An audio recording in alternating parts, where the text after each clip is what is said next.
ముందుగా 3 ఇలాచీలు దంచుకుందాం.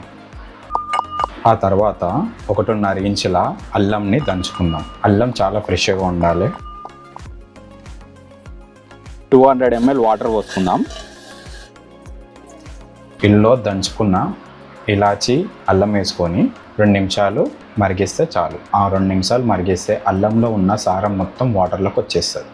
మరుగుతున్న అల్లంలో మనకు సరిపోయినంత చక్కెర వేసుకోవాలి. చక్కెర వేసినాక 3 నిమిషాలు మరిగించాక అప్పుడు చాక్పత్త వేసుకోవాలి. చాక్పత్త వేసిన తర్వాత 1 మినిట్ మరిగించుకోవాలి. డికాషన్ ఎక్కువ మరగవద్దు. ఎక్కువ మరుగుతే ఏంటంటే అదొక స్ట్రాంగ్ టీ అయిపోద్ది. అల్లం ఫ్లేవర్ని డామినేట్ చేస్తుంది. 1 నిమిషం మరిగినాక 200 ml పాలు పోసి మళ్ళీ ఇంకా 3 నిమిషాలు మరిగించుకోవాలి. చాయ్ మరిగేటప్పుడు అట్లా వదిలేయకండి, గరిట పెట్టి కలుపుతూ ఉండాలి. బెస్ట్ అల్లం చాయ్ రెడీ అయిపోద్ది.